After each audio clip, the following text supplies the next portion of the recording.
The views and opinions expressed on this podcast are those of the host and the guests, and do not necessarily reflect the views of any affiliated individuals, organizations, or sponsors. The content is provided for entertainment and informational purposes only, and should not be taken as professional advice. While we strive for accuracy, we make no representation or warranties about the completeness, reliability, or accuracy of the information discussed. Listeners are encouraged to verify facts and form their own opinions. The host and producers are not responsible for any errors, omissions, or outcomes related to the use of this content. By listening, you agree that the host and the production team will not be held liable for any actions you take or decisions you make based on the information presented. Thank you. Tito, you can try to erase our fucking history, but we're here, and we ain't going no fucking where. You're obviously afraid and intimidated by our fucking people. But trying to erase the history does not eliminate the fucking threat, because we're here, motherfucker. So you can try to ban the books, take us out of the museum, try to take Martin Luther King's tributes out of the White House. None of that shit is going to eliminate us. We're here, motherfucker, because we built this bitch.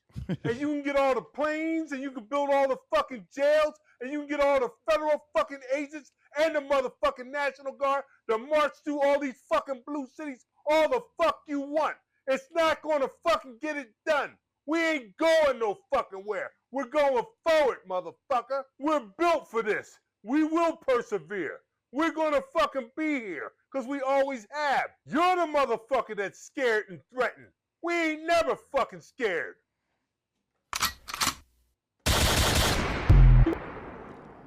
Shots fired. That's what I'm talking about, man. Sid Shep 00, man. With a nice message for the convicted felon old Cheeto in office. Boy, I say, man, we ain't scared. We ain't going nowhere. Y'all gonna have to deal with us. And we ain't gonna forget. But encyclopedias, history books, black history books in particular are gonna be very, very valuable in the next decades to come. And we need to start getting our hands on whatever displays of African American history, black history, whatever you want to call it. We need to start preserving our own history as black folks and teaching our people, having blogs, having book clubs, all of the above, after school camps, whatever we can to start educating our kids and preserving our history. Definitely is going to be in our hands for the next decades to come. A guest shocked the table by arguing in part that slavery in America can't just be blamed on one race, and that museums put too much focus on the role of white people who participated in that terrible institution. And now tonight, that same argument is being pushed by the President of the United States. Okay, so I think that this actually got a little bit ahead. We got a little bit ahead with this one. So let's backtrack. Jillian Michaels. Let's backtrack and talk about the racist ass, that racist whole Jillian.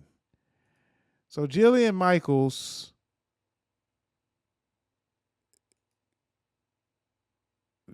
I'm gonna read this tweet. It says Jillian Michaels gives a new meaning to the words "biggest loser." I advocate for not being unkind to MAGA citizens because we should represent what America can be. But advocates and politicians are fair game. Okay. Advocates and politicians are fair game. Jillian is a piece of shit.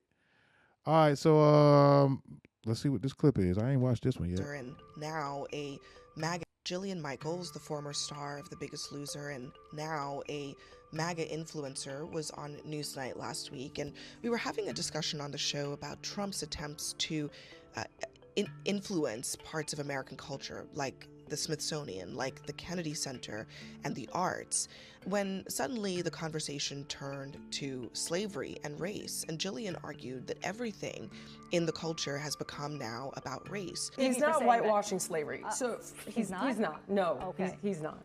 And you cannot tie imperialism and racism and slavery to just one race, which is pretty much what every single exhibit does.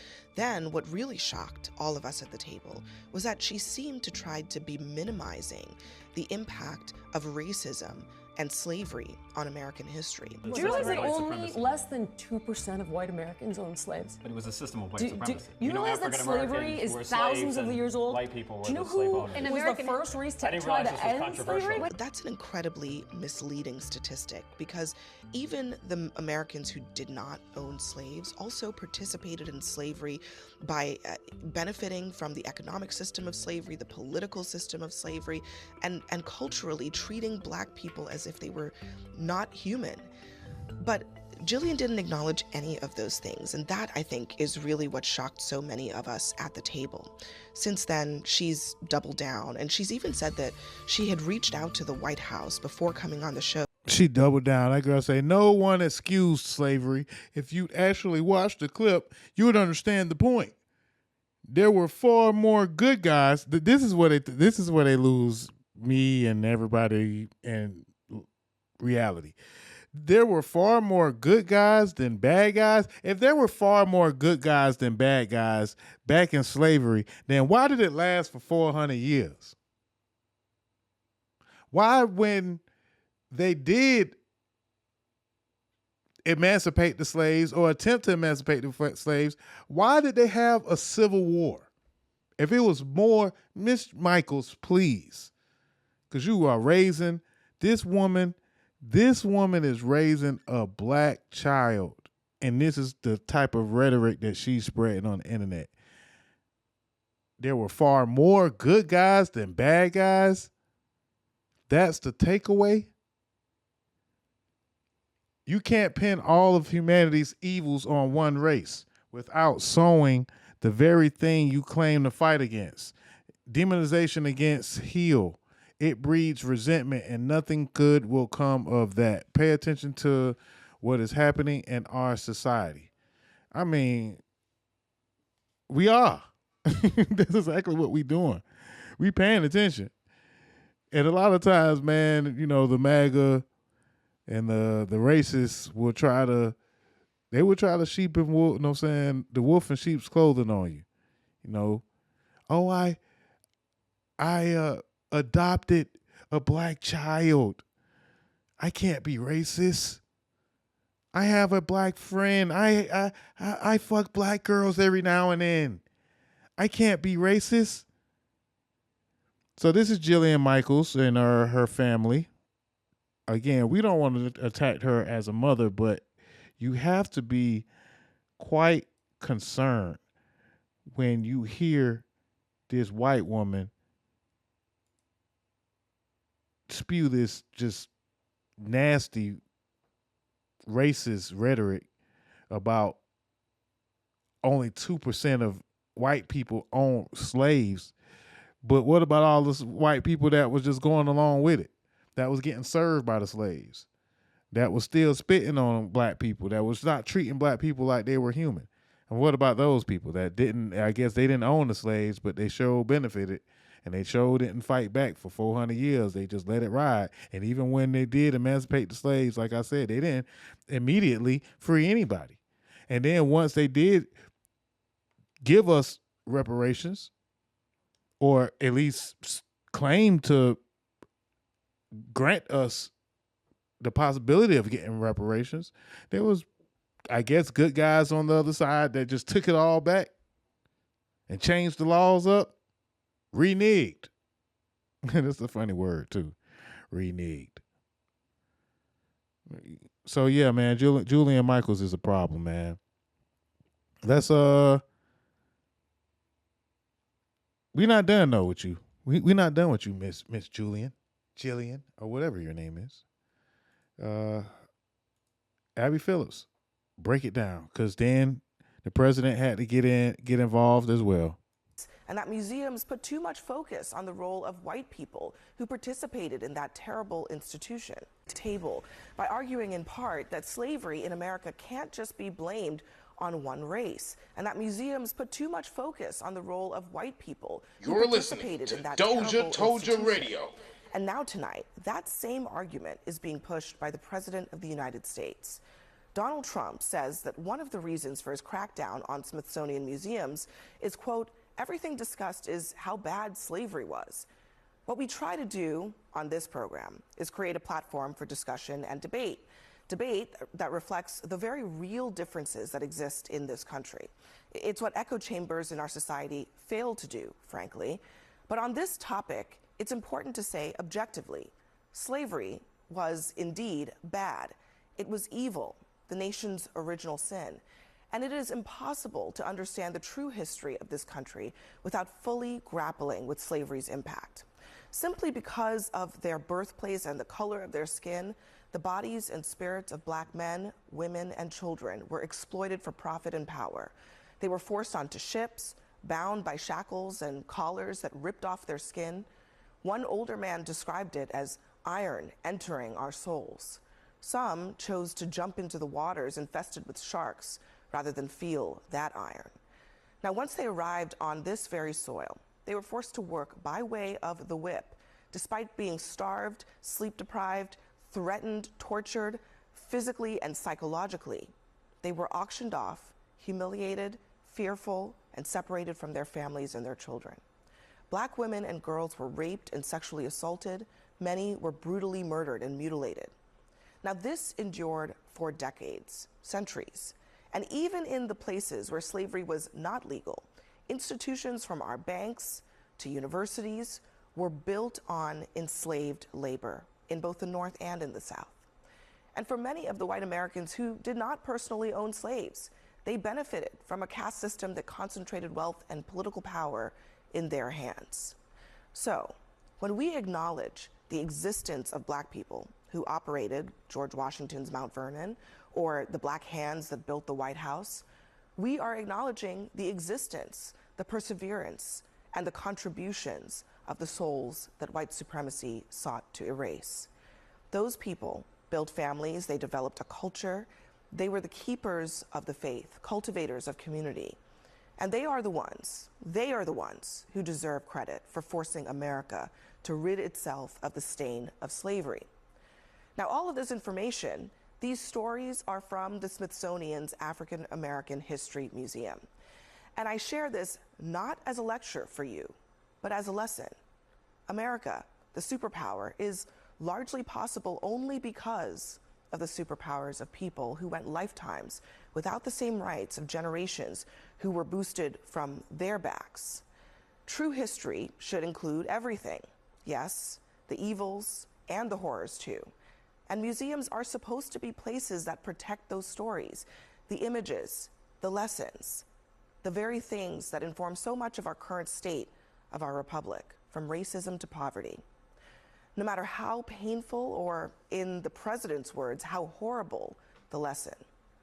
Now, just listen to one formerly enslaved man describe what slavery is like in his own words.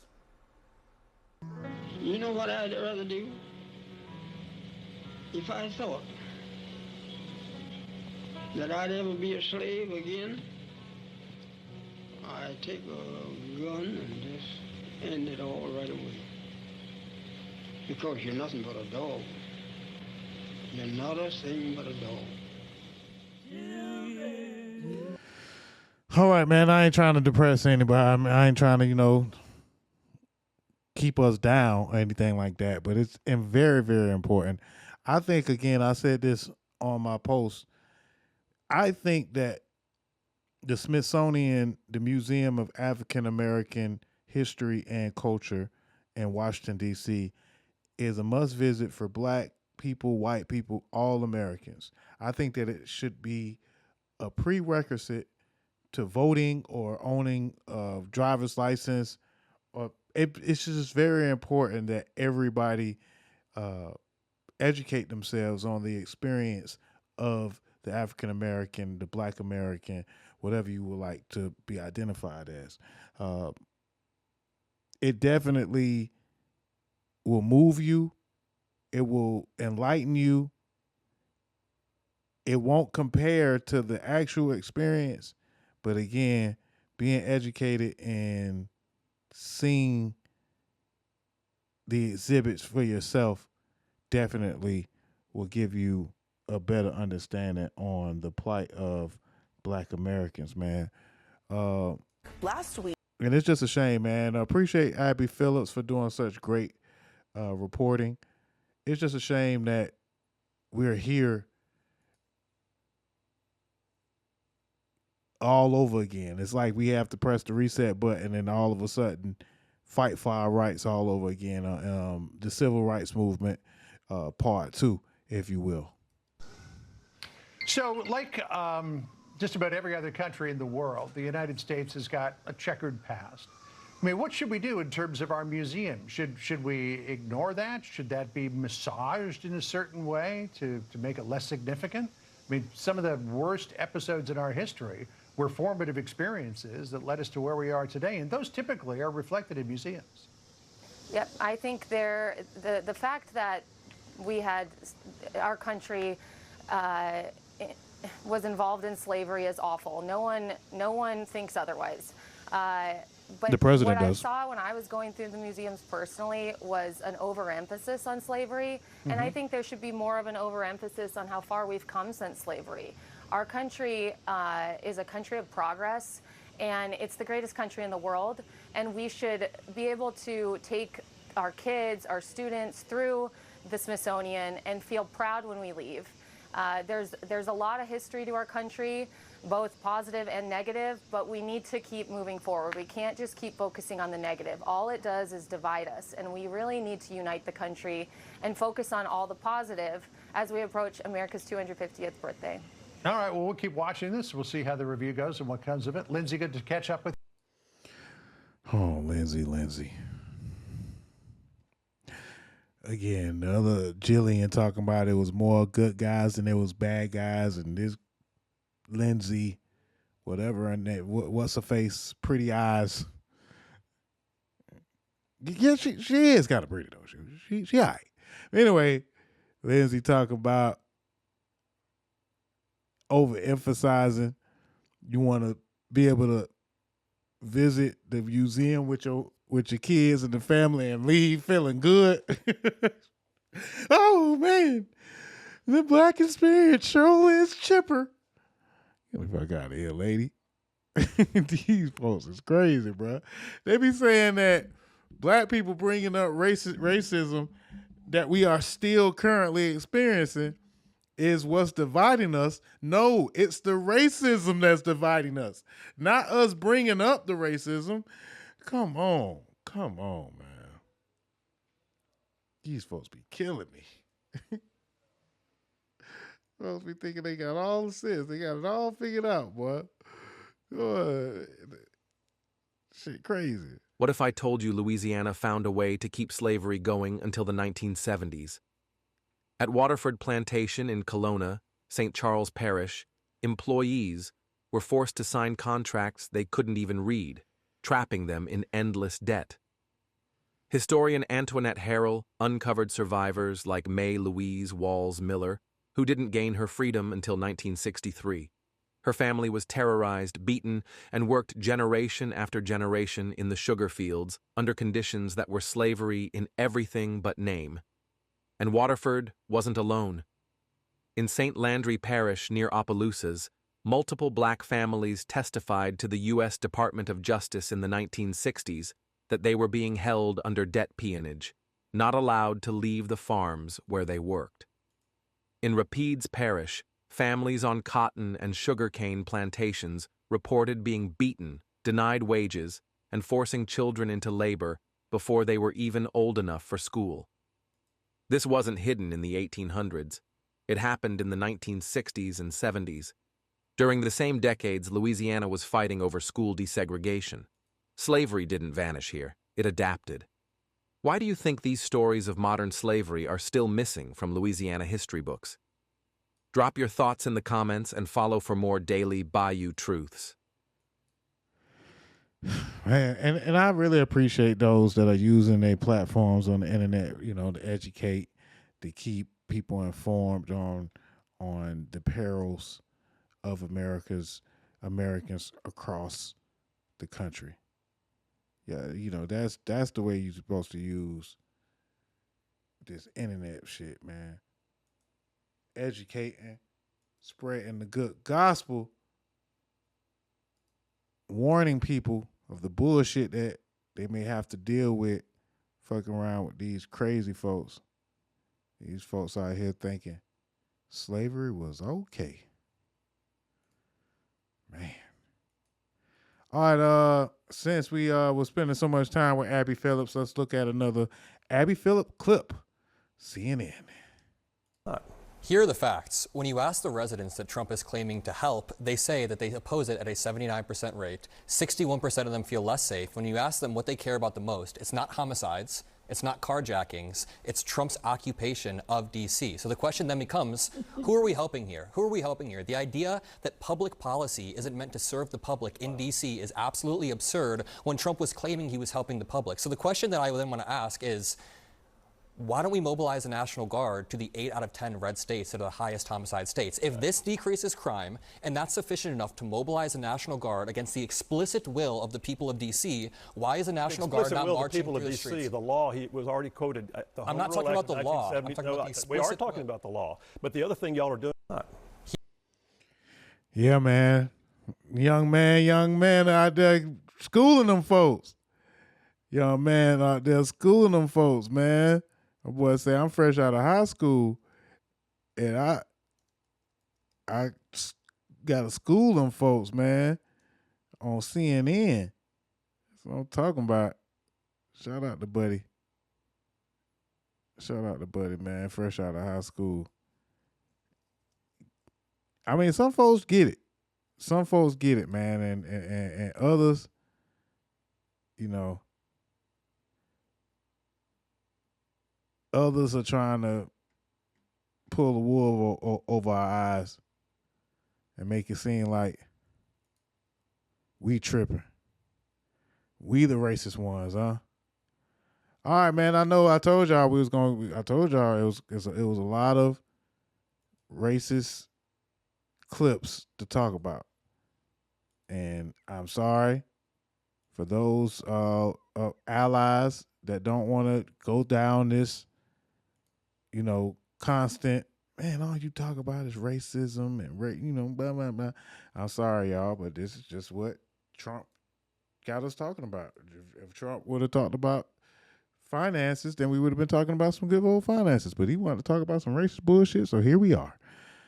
All right, man. So since we were talking about some of the most dangerous cities, and Trump feels that Washington, D.C. is also dangerous, here's a list, actually, of some of the real dangerous cities in America. Number 1, Bessemer, Alabama. Actually, Alabama got damn near 4 or 3 in the top 10. Arkansas also got 2 in the top 10 with Little Rock and Pine Bluff. And Louisiana got Monroe and Alexandria.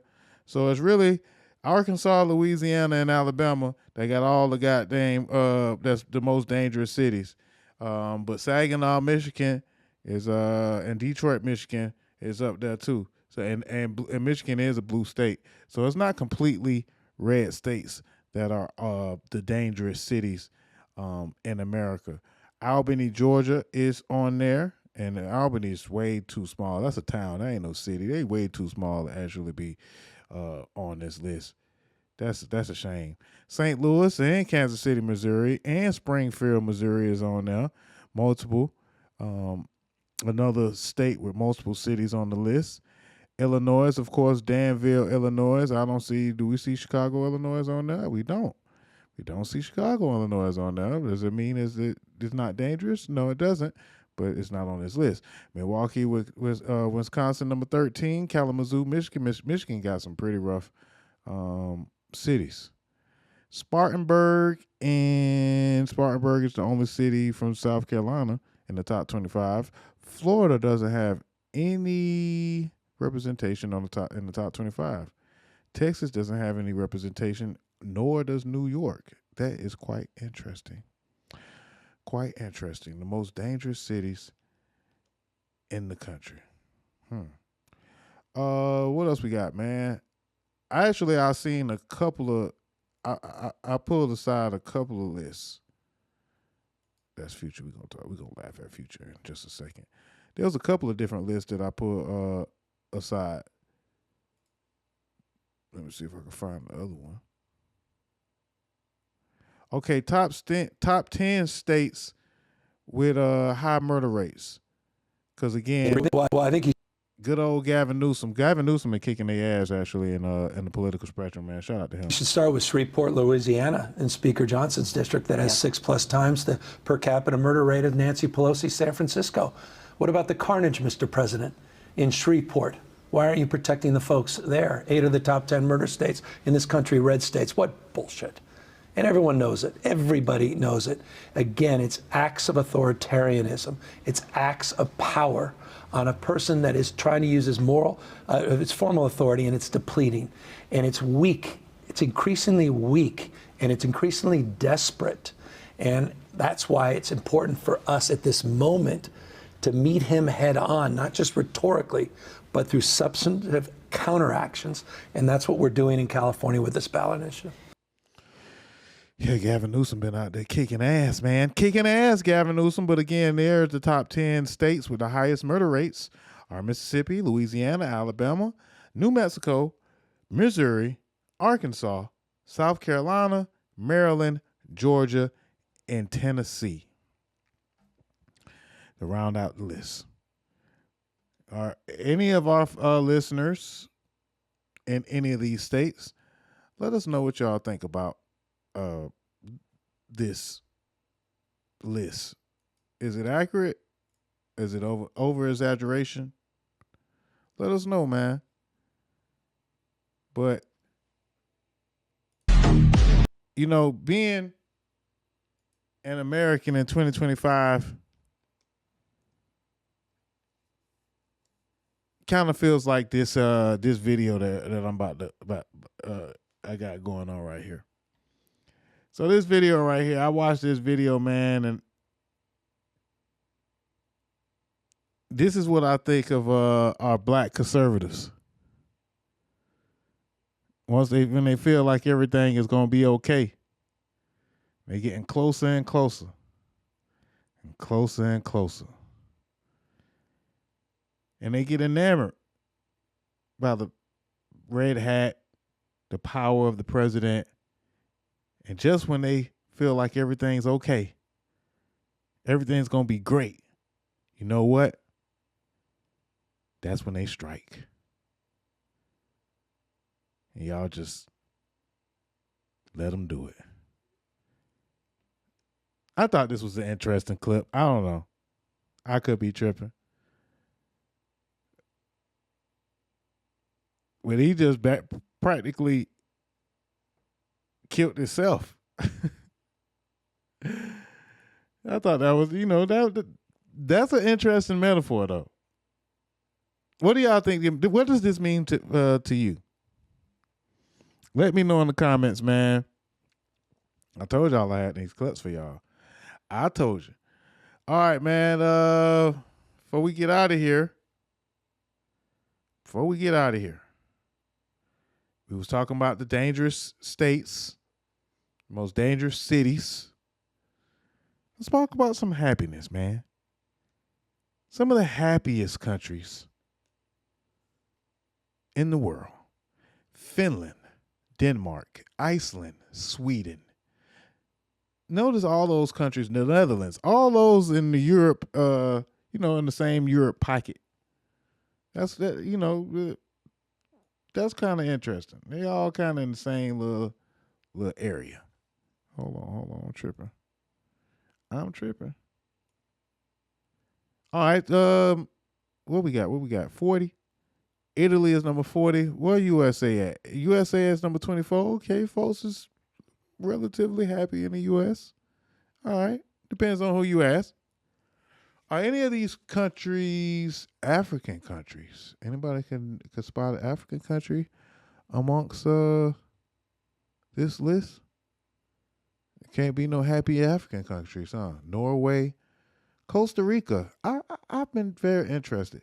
Israel, one of the most happiest countries. Mexico, number 10. Quite interesting. Folks is happy in Mexico. But Not in Africa. Saudi Arabia, Kuwait, Kosovo, Taiwan. What? Folks is happy in Taiwan, but ain't nobody happy in Africa. Got it. We just can't get no wins. I'm not African, but I think I'd be happy in Africa. I think I could find happiness in Africa. And in fact, in the next 5 years, I have really, really been entertaining the idea of visiting the following countries: Mexico, France, Ghana, and Japan. That's right. We're going to take this show on the road. If not, this year, eventually sometime soon. And those are just countries that are on my bucket list, man. And I'm going to do what I can to make sure that I see the world.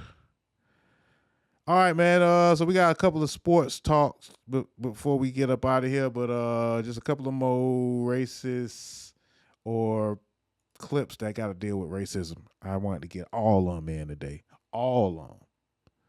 This lady, who's a nurse, says that she's been discriminated against. She's looking real good too. Let's hear what she got to say. In Austin, Texas is not a place for black people. Now, see, I thought Austin, Texas was cool. I thought that I would be able to move to a place like Austin, Texas. What's up, my boy? My boy Trees is checking in on the Instagram.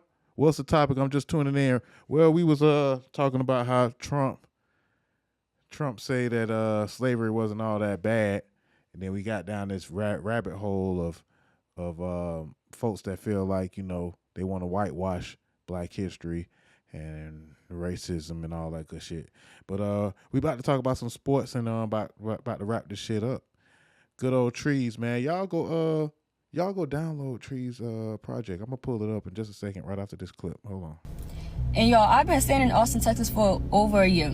And if you're a person of, stay right where you're at because they're not welcoming here. It's very racist. It's very hard to even get a raise in whatever. It's been times where at work, I've had people come in and question me like, oh, do you know what you're doing? How long you been doing this, that, and the third? Like, not even wanting me to work with them or their pets. But I'm going to tell you one thing. Just because I'm a person of color, this person of color comes with a bachelor's degree in pre-vet medicine. Let's start there. Don't come into my job thinking that you're going to question me, asking me if I know what I'm doing when I've been doing this for a while. Actually, do you know what you're doing? Actually, why did you let your pet come and get so sick and try to come and lie to my face? It's like, oh, this is something that just started. If you've been in this field, you will know if something just started. And you will know if it's been sitting there for a while. So don't come questioning me, asking me if I know what I'm doing when you let your pet sit here with this condition for over a month or 2 months. Yeah, because we can tell. When y'all be telling us, oh, it's only been a few days or it's only been a week, tell it to somebody else because we can tell. Don't come into my job thinking that you're going to question me, asking me if I know what I'm doing when I'm actually a person of color with a bachelor's degree in this. Yeah, we're not going to do that. Yeah, she say she know her shit, and y'all ain't gonna play with her. You know what I'm saying? Period. Pooh. And all that good shit. I actually thought that Austin, Texas was one of the places that, that I might even think about moving one day. And they racist everywhere, man. Can't go nowhere without having to deal with goddamn racism, man. Everywhere. All right, man. Once again, I want to shout out my boy Off Mob Trees, man, and his project. Y'all go check him out on all platforms. What you got, Off Mob? It's called Twin. Two different men could be the same guy, I guess. I ain't say that. That didn't come out right. I apologize. But this is my boy Twin, aka that's the name of the project, but the Off Mob Trees got that boy Church Boy on there, got that boy Panamezi on there, Michael Montana on there, man. Smoke the Creator. Yeah, man. Y'all go check out my boy, man. Off Mob Trees. And the name of the project is called Twin. You know what I'm saying? Yes, sir. You know how we do. A lot of them songs I did record, and a lot of them songs are produced by none other than Clarence Burgess, aka Big Hurt Tracks, the beat maker. You see where it say Big Hurt, the beat maker. Okay, shout out to Trees, man, for motherfuckers putting the credits. My boy got the credits in there correct. That's what I'm talking about, bruh. Yes, sir. All right, talk about some sports before we close the show out, man. There's a couple of sports conversations, but we just can't leave the racism alone. We just can't leave the racism alone. We got another celebration, another thing to toast about. Let's go back to Abby Phillips and talk about Target, man. Matter of fact, we got to talk about Target and Cracker Barrel. Target, man. Target ain't been doing so good. So a lot of you folks that were saying, hey, boycotting Target wasn't going to get nothing done. And, you know, there's some of y'all that's still going to Target right now. You know, that some of y'all just can't seem to have any discipline when it comes to protest. Y'all don't have really no real protesting discipline. You know, you gotta stand for something, or you'll die on anything, or fall for anything. I actually said it wrong, but y'all know what I mean. Let's talk about Target. You know, losing $12 billion in 2025 after black folks say, "Hey, if you want to not fuck with DEI, then we ain't gonna fuck with you." Yeah, Target turned on one of their huge consumer bases, which is the opposite of what Phil was saying.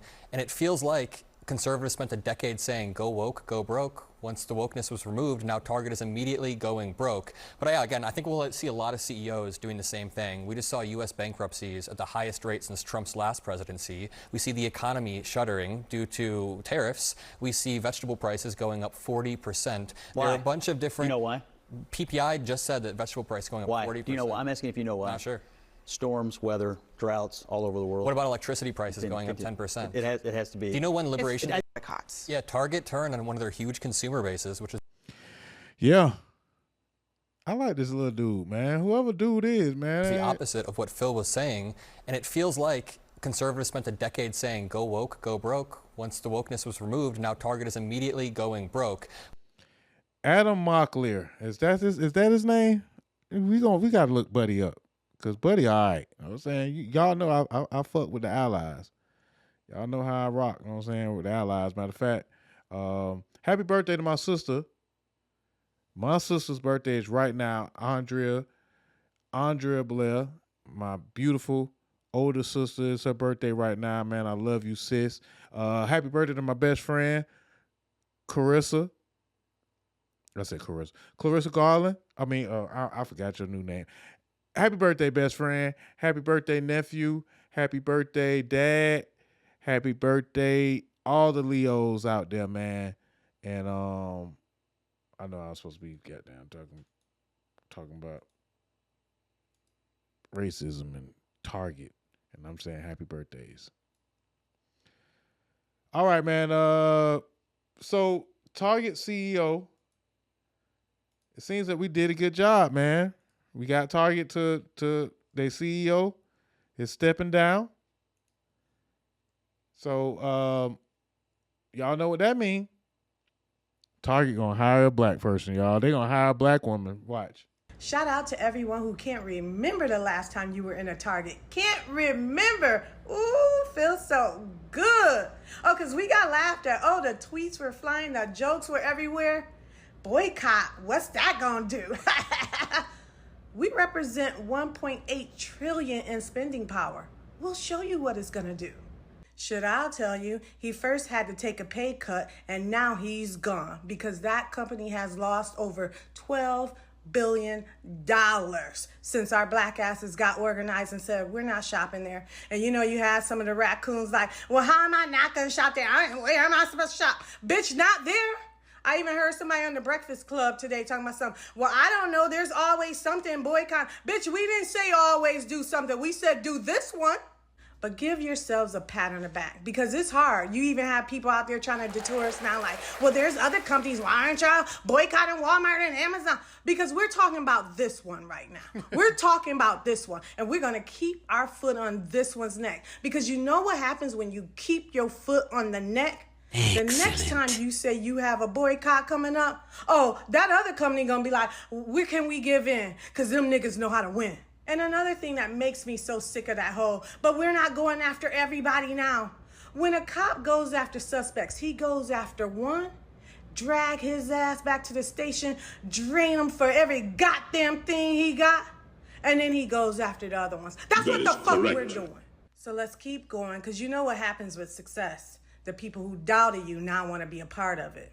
We're done spending money with companies who play in our faces and take away our spaces. You don't know the power of the dark side. You don't know the power of the dark. Of the darkness, the power. Shout out to all y'all, man, that stayed strong. That didn't cross the picket line, man, and boycotted Tarjay. Got them folks backtracking, trying to figure out what they gonna do. Guess what? We still ain't coming back. And for all y'all that didn't think it would work, joke's on you. So the black girls are coming together and they about to boycott the hair monopoly next. The beauty monopoly September 1st, man. Black women are organizing. And so if you didn't know, Doja told you that the black girls are out here organizing, man, and they about to protest again. September 1st, we are no longer buying hair products from any non-black owned business. Starting September 1st, I just seen a video on this. It's a revolution that's happening. So if you're a black owned business and you sell any kind of like hair products, anything, definitely comment down below, like, share this video. Like, if you look on my page, I reposted the person. I tried to stitch the video, but I wasn't able to stitch it. But basically, he was saying how our black dollar is so powerful and how we can really shift the system. All we got to do is stick together. And everybody is in the comments. They have already said September 1st is the date. So lock the date in. Listen, for 1 month straight, we are not buying products. Please, like, don't be. And I'm a beauty girly, okay? I buy all the products. So look, September 1st for 1 month. We're not doing it. Only shop black owned. Only shop black owned. Let's see how strong y'all are, man. Let's see how positive, how powerful the black dollar can be. And let's see if y'all stay strong. September 1st, hair product boycott. They're only purchasing from black beauty suppliers. I hope y'all find some. Cause the Asians got that shit on lock. You heard me? They got that shit on lockdown. All right, man. I think that was the last controversial. Well, I got some other ones, but I'm gonna just let them ride. Black Billy. Oh, the Black Billies. Shout out to the Black Billies. Good story here. Good story. So Forbes has released its latest list on the world's black billionaires. And here's a breakdown on 23 black billionaires in 2025. Let's get into it. The Black Billies, man. Y'all know, I guess before we even talk about this, we got to talk about my boy Jay-Z. Yeah, yep, better believe it. My boy Jay-Z is now the richest rapper of all time. Forbes confirms that Jay-Z has been crowned the wealthiest musician with 2.5 net worth. Let's give him a round of applause. Hove That's why he the GOAT. Don't y'all forget it.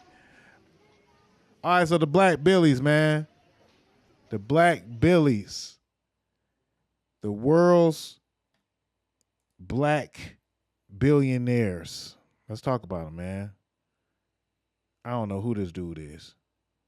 Aliko Dangote, worth $23 billion. Citizenship, Nigeria. Okay. His wealth is based in cement and sugar. The founder and CEO of Dangote Group began the painful process of building Africa's largest oil and gas refinery in 2013. After 11 years, $23 billion in investment and innumerable headaches, the Dangote refinery finally began operating in early 2024, helping boost Dangote's fortune by $10.5 billion since last year. That boy getting to it. Shout out to him, man, one time. Number 2, David Stewart, $11 billion. Source is IT provider. He's a U.S. citizen, the richest black American co-founded Worldwide Technology, which provides IT solutions to customers like Citi and Verizon in 1990. He still serves as chairman of the private company, which now has nearly 10,000 employees and generates $20 billion in annual revenue. Shout out to Big Dog Dave Stewart. Number 3, Robert F. Smith. That's right, y'all know him, the BET guy. $10 billion, 10.8 to be exact. Source is private equity. And he's a U.S. citizen. Smith founded $100 billion asset under management Vista, $100 billion Vista Equity Partners, the largest black-owned private equity firm in the United States. And in the year 2000, he still runs the firm, which has more than 700 employees and focuses exclusively on investing in software companies. Let's give it up for Robert Smith, man. He actually paid everybody tuition at Morehouse that one time.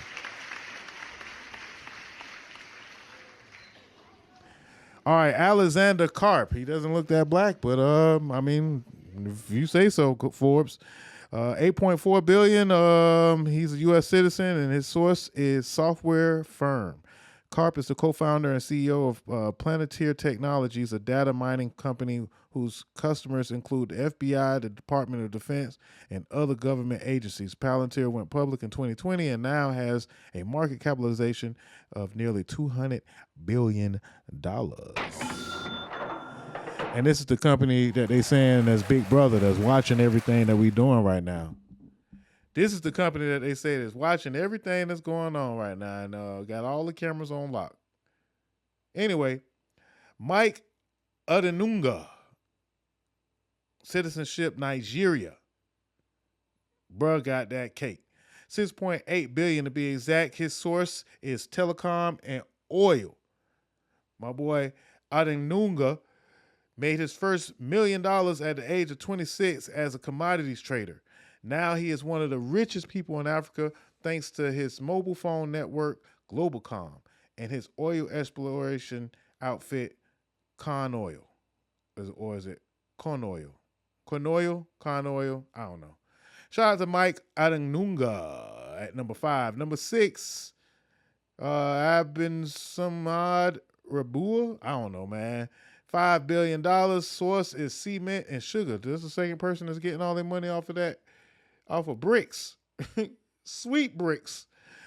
He's also Nigerian, founder of the BUA Group, Nigerian conglomerate active in cement production, sugar and refining, and real estate. He launched the company in 1988 and still serves as the chairman and the CEO through his foundation, Abdul Samad Initiative. He also supports education, health, and social development projects across Africa. Give him a round of applause. Abdul Samad Rabua. Michael Jordan coming in at number 7, man. We already know how he got that cake. We already know who he is and what he's done for our culture. Michael J. Jordan, Michael J. Jordan, $3.5 billion from the Charlotte Hornets, from shoes, from playing basketball, endorsements, all that. Often considered the greatest basketball player of all time. Often. F y'all mean. Yes. Jordan won 6 NBA titles with the Chicago Bulls. His salary during his career totaled $90 million. He turned that $90 million into $2.4 billion pre-tax from corporate partners as Nike, Hanes, and Gatorade. That's a lot of Gatorade. In 2023, Jordan sold a majority stake in the Charlotte Hornets in a deal that valued the NBA franchise at $3 billion. Today, he is one of just 4 Black Americans on the Forbes 400 ranking in the country's richest people. Michael Jordan, the GOAT. Patrick, we got a tie? The next, okay, so it got like a 4-way tie. Number 8, Patrick Motsabi, $3 billion in mining. And folks be digging up dirt, making a lot of money from it. Excuse me. The founder and chairman of African Rainbow Minerals, a diversified mining and minerals company and with operations in South Africa and Malaysia. In 2008, he became the first Black African on the world's billionaire list, and he's still there and counting. $3 billion. Patrice Motsabi. Sorry about messing these names up. Our girl, Oprah. OP. Big Ope. Big O. Coming in at number 8. It's like a 8-way tie at number 8, and then a lot of people at number 10. Anyway, Oprah, $3 billion. U.S. citizen, made her money from them TV shows that y'all love. Her hit talk show ran for 25 years until 2011. She reinvested the profits from the program in films such as The Color Purple and Selma into media and business empire. In 2011, she launched a cable channel, owned and sold most of her stock to Warner Brothers and Discovery in 2020. And she got caked up. Number 10, we just talked about him, the GOAT, Hove, man. Coming in at number 10, he made his money from rapping, from liquor, rapping, and shows.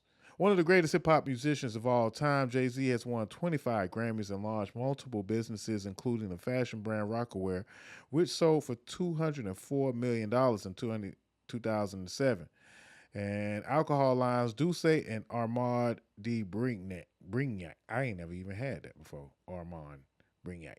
In 2019, he became hip-hop's first billionaire. And Dame Dash still... Yeah, I ain't gonna do that. All right. I ain't gonna do it. Coming in at number 11, Adebayo Ogunlesi is a U.S. citizen, $2.2 billion, and he don't need no hairline because he got money like that. He don't need no hairline. Private equity is how he made it. He's a native of Nigeria and now a U.S. citizen. Ogunlesi is founding partner and chairman and CEO of New York-based private equity firm Global Infrastructure Partners, GIP.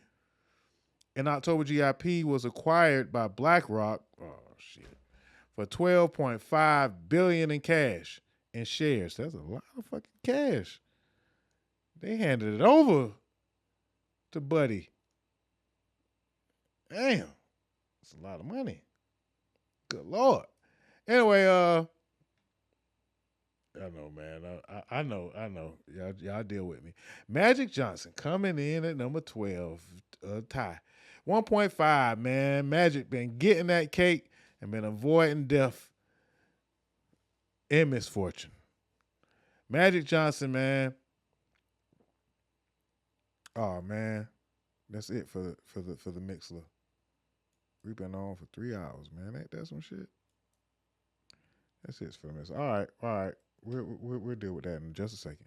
All right, Magic Johnson, following his retirement from the NBA in 1996, Johnson began investing, opening movie theaters and Starbucks franchises, often in black communities. The majority of his fortune comes from 60% ownership stake in life insurance company Equitrust, which has grown from $16 billion in assets under management to $27 billion since he took over in 2015.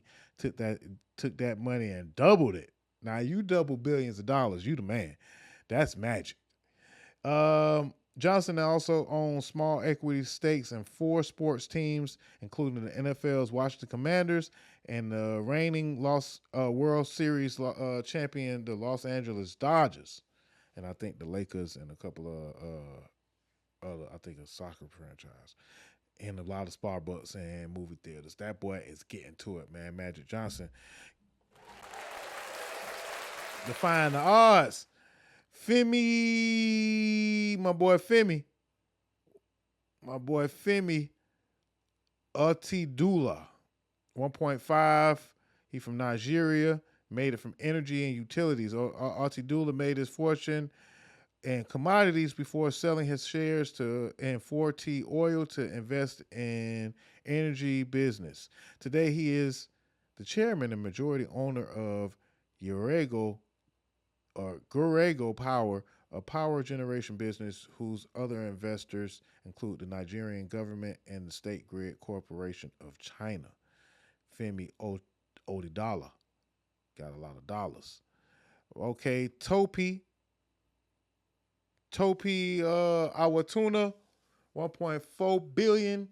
We got it from software. He's a U.S. citizen. He was born in Lagos, Nigeria.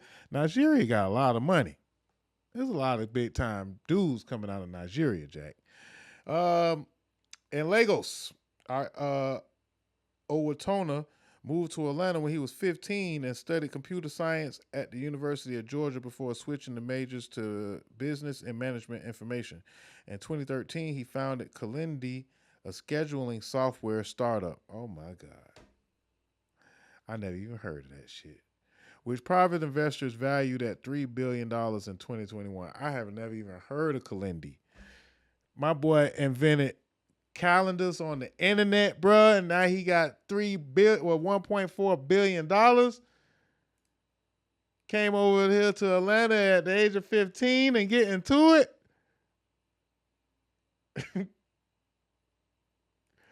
Some type of way. No, you feel some type of way. Damn right. Feel some type of way. Tyler Perry, man, number 14, man. The next guy tied at number 14, 1.4 billion from movies and television, man. Perry, who has built the platform as the second highest paid TV showrunner, achieved billionaire status in 2020. He is best known for his Medea movies franchise and has grossed more than $660 million. He also owns a quarter of the streaming platform BET Plus and a 330-acre studio in Atlanta. Tyler Perry Studios coming in at $1.4 billion. Number 14. Tiger Woods. Tyler Perry, Tiger Woods. Tiger Woods also at number 14. We know how he got it, playing that golf. Over the course of his golfing career, Woods has won 15 major championships, second to only Jack Nicklaus. 82 PGA Tour tournaments, tied for first with Sam Snead, and has won more prize money than any player in PGA history. $122 million to be exact. However, the majority of Woods' earnings have come from his lucrative brand deals, most famously with Nike. Them endorsements, boy, be putting them over the top. 1.4 billion. And the beautiful Rihanna coming in also at number 14 with $1.4 billion. And she got it from being fine as hell and having a beautiful voice and just being fine as hell. Good old Rihanna, man. And her beauty empire, Fenty Beauty. From Barbados, Rihanna, Robin Fenty. She became a billionaire thanks to her cosmetic company Fenty Beauty, which she co-owns with French luxury conglomerate LVMH. Oh, I didn't know she co-owned that. LVMH got that cake. All right, man. So next, Muhammad. I think we almost done, bro. We only had 25. All right, we shouldn't have that many left. Muhammad Ibrahim, 1.3 source of wealth, communications, and he's from the UK. Ibrahim founded Celltel International, one of the first mobile phone companies serving Africa and the Middle East, in 1998. 7 years later, he sold Celltel to Kuwait's mobile telecommunications company for $3.4 billion. Boy, 7 years later, now he a billionaire, pocketed $1.4 billion for himself. Since then, he's focused on fighting corrupt leadership in Africa through the Mo Ibrahim Foundation. Congratulations, man. God damn. Mo Ibrahim took that money, flipped it, and using it for a good cause. That's what I'm talking about, man. Shout out to Mo Ibrahim. Did y'all see what he looked like? Y'all didn't see what he looked like in Instagram. I got to make sure y'all know what this man looked like, man, because he's fighting corruption with his dollars. Oh, LeBron GOAT James, man, for some. For me, GOAT 1B. But nevertheless, he's a great guy all around, and he's made a lot of money for playing basketball. 1.3 to be exact. Billy, that is. In 2022, James became the first active basketball player to become a billionaire, having earned more than $900 million from endorsements and business ventures. James, as a 21-time NBA All-Star, 4-time NBA champion, and a 4-time league MVP. Definitely got that from endorsements. Definitely made a lot of money playing basketball as well. LeBron James at number 18. Strive Masiyiwa, coming from Zimbabwe, made his money off of telecom with 1.2 billion. Founded the Econet Group in 1993 and built it into a telecom conglomerate with operations and investments throughout Africa, South America, and Asia. He still serves as chairman of the company and also sits on the boards of the Gates Foundation and Netflix. Okay. Strive is his name. Pretty cool name, too. All right, we're almost done with the list. We only got a few more left, but we got to talk about Michael Lee Chin, man. The Canadian billionaire, $1.1 billion. He got it from mutual funds. Lee Chin, man. Lee Chin made his money investing in financial institutions, including the National Commercial Bank, Jamaica, and AIC Limited.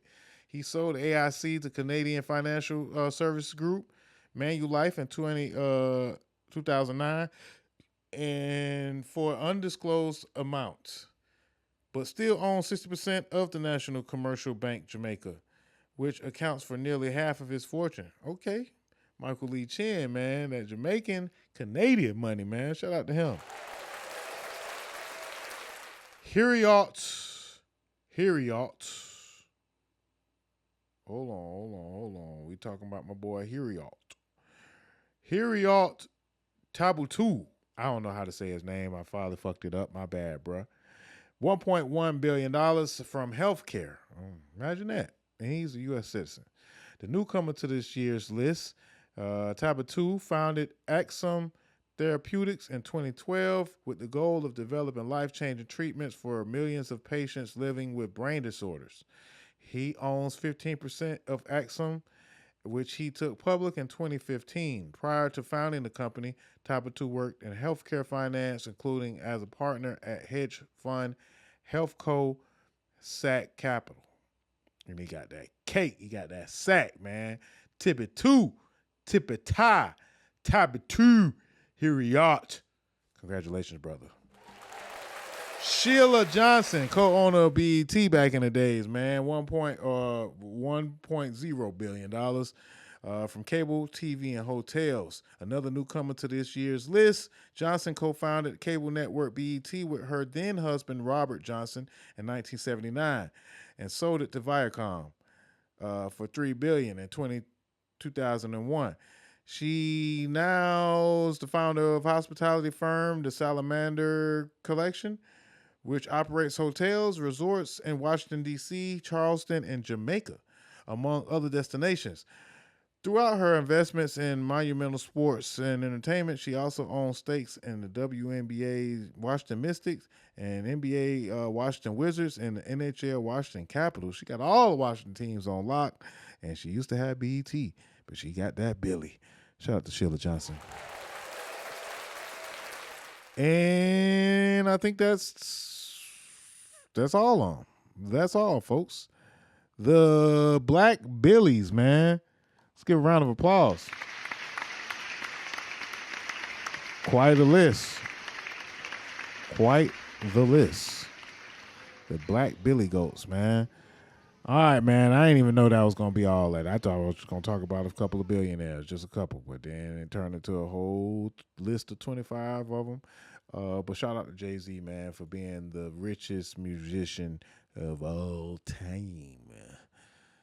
Yes, sir. WNBA. All right, so the WNBA, man, they was in the news for turning down a deal. They turned down a collective bargain agreement that probably would have had them getting more money than they are getting now. What does that mean, really? Nothing really, but they just want more money. So they said, go back to the drawing board, try again, mother sucker. We want more. So the WNBA players rejected a deal that would increase their $660,000. I said that wrong. I'm sorry. $66,000 minimum salary to $250,000 minimum and a maximum $1 million. And this player so happens to feel like that was a slap in the face.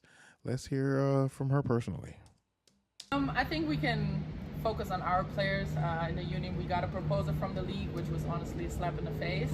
And I think we really have to put an emphasis on the players that are in our league right now. But I love to see the league growing. I think, adding these teams in Philly and Detroit, that's how amazing is that the league can grow. But how cool would it also be to have a little bit expansion on the rosters? Let's focus on the teams that have everything set up right now, and maybe focus on the teams also that find excuses continuously to lack investment into their players before we focus on adding more to the grain of people that can't really be sustained.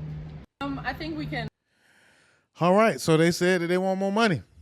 They said go back to the drawing board. Some folks said that the WNBA is not making enough money for them to get more money, but somehow they need to figure it out. Actually, they talking about the WNBA loses $30 million a year.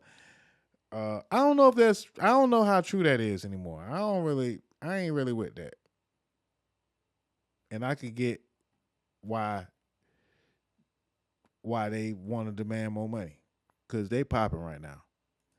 Speaking of popping, man, WNBA player who out there running shit right now, man. Oh, okay, we're going to talk about... We're not signing... But first, we got to, I guess, make fun of the girls from the WNBA with this clip. Everybody can get it. Y'all know that already. The new CBA offer. We want more of the NBA's money, Adam. We're not signing the new CBA offer. We want more of the NBA's money, Adam. And I want hair and smaller ears. Just take the offer. The minimum salary is going to be $250K and the max will be $1 million. $250,000 a year isn't enough. I need $250,000 every 365 days. What the hell are you talking about, Angel? Do you have period brain right now? We're not accepting till we get a 50-50 revenue split. That's not even possible, Kelsey. The WNBA loses money and only owns 42% of their league. The rest is owned by the NBA and investors. Then the NBA should give us some of their shares. Ha! You can suck my big Jewish balls, rectangle face. This is the best offer you're gonna get. Then we'll go on strike. Basketball isn't my only income. I just released my new sneakers that everyone is gonna wear, just like Jordan's. Are they not drug testing you all? Nope. All right, man. It's okay to laugh, man. It's all right to laugh, man. If y'all don't want to laugh, then I'll find somebody to do it for you. Yes, yes, ma'am. Yes, sirs.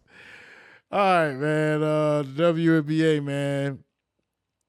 The expansion is inevitable, man, because with players like Paige Buekers going off for 40, she practically had a perfect game a couple of nights ago, tying the rookie scoring record, scoring 44 points off of 21 field goals. The lady was 17 for 21 out for 36 minutes played, 3 assists, 4 rebounds, 4 for 4 from the 3-point line. She absolutely went bananas. Buekers coming with it for Dallas. So we're going to get ready to close the show out. And that's true. But the question that people want to know, as we watch Paige Buekers light it up from all over the court, as a rookie now, is Paige Buekers better than Caitlin Clark? Is it time to have that conversation about good old Buekers? Because she was giving it to them folks. I mean, some say that they wasn't playing no defense at all. So, I mean, that's part of the problem.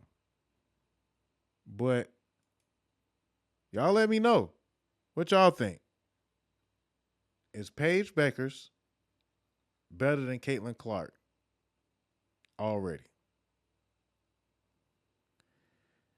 Very, very impressive 44 points, even though Dallas still suck.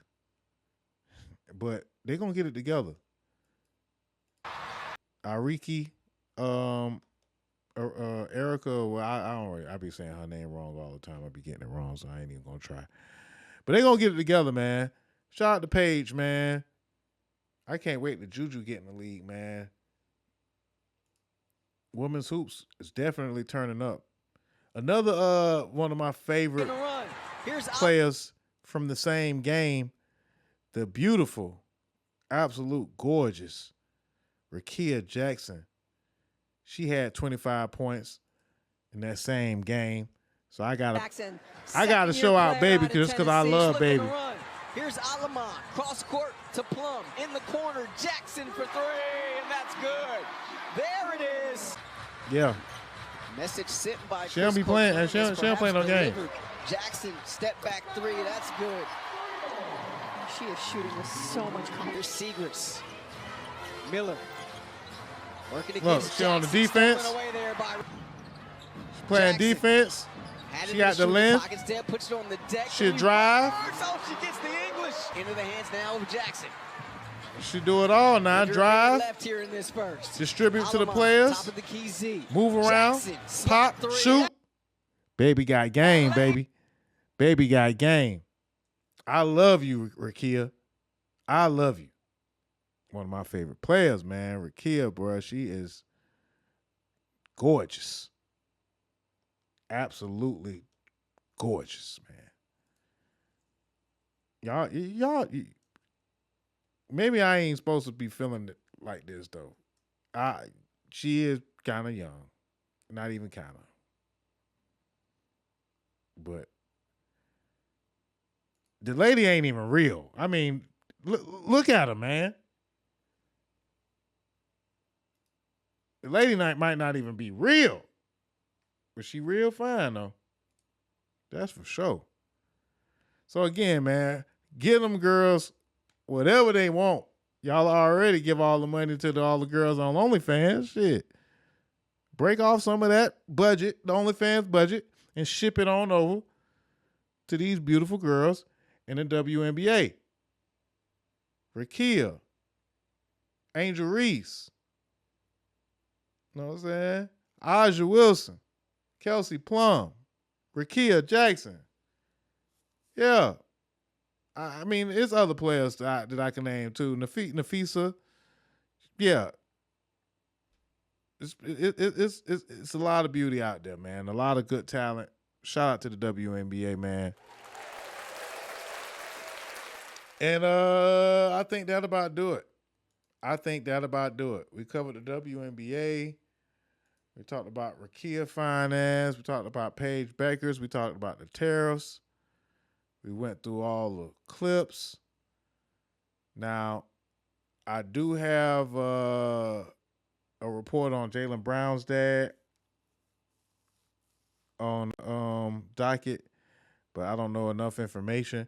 I'm just going to share this much, that Jaylen Brown's father, Marcellus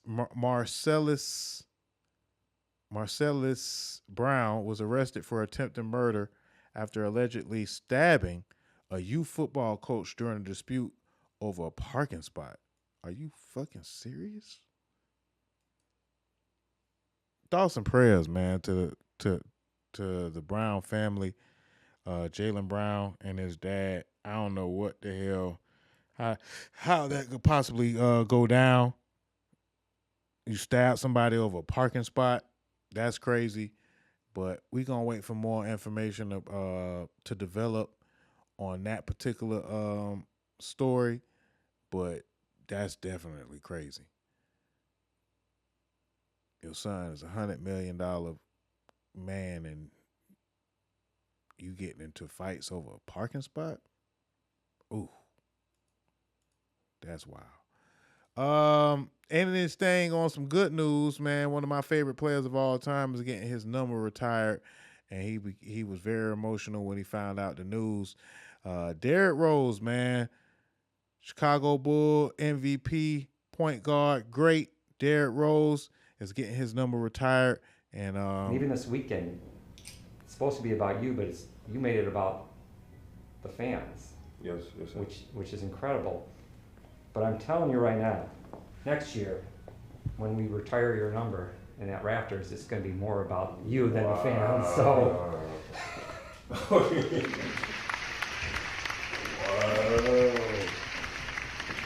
so that's why you.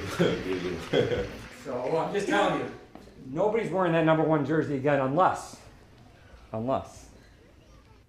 PJ is a Bull. Then he's wearing that number 1 jersey. All right? Is that fair? Yeah. We really, I mean, Derek, we love you. We appreciate everything you've done for Chicago, and you're a special person. And thanks, Mike.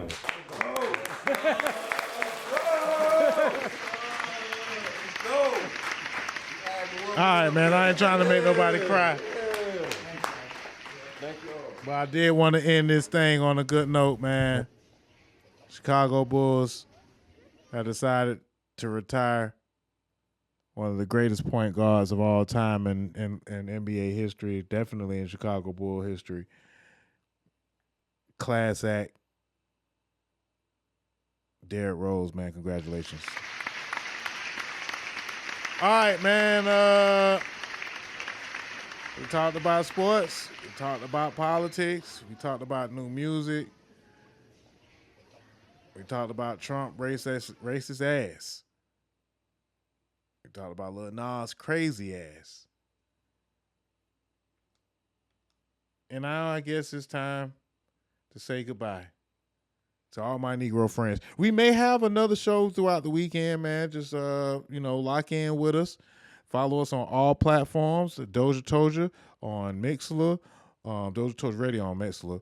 Doja Toldya on Facebook, Instagram, YouTube. You can find clips, extra interviews, and more on the YouTube page. We're going to come back to the Patreon pretty soon. So we've been flooding it, y'all, with content to make sure that we up the quality, man. Again, I appreciate everybody that's been liking, subscribing, sharing the lives on all platforms. If you have any contribution that you will care to give, man, $1, $5, whatever you would like to give, there's our Cash App, Doja Toldya. Matter of fact, damn, ain't even up there. I can't even see it. The Cash App, man, is Doja Toldya. That's terrible. I can't believe I took it down. There it is. Yeah, Doja Toldya Radio, the Cash App, man. I appreciate everybody that checks in weekly, man. Sierra, the event planner, salute to you. Salute to Tony Red and everybody on the Villa Project. Salute to Bruce Jones. Yeah. My old roommate, Rodney. Yeah, man. Dreeks. Yeah, quite a few of y'all been showing love, man. I see y'all. Jonathan McGriff. Stephanie Red. Happy birthday to Rakid. Yeah, man. Happy birthday again to my sister Andrea. All the Leos out there. Happy birthday to my second mother, Gloria Brown. Congratulations and happy birthday to Monica Brown, my other high school mother, and congratulations on your position at Edward Waters College. But yeah, man, great show. I'll see y'all later on in the week. Make sure you follow us on all platforms, and make sure you preserve the culture and the history of African Black Americans, man. We have to start doing our own preservation of our culture and feeding the information to our people. That's part of the reason why we do what we do here, and we just doing our thing. So till next time, man, this is the DOZHATOLDYA podcast 158. We'll see y'all next time.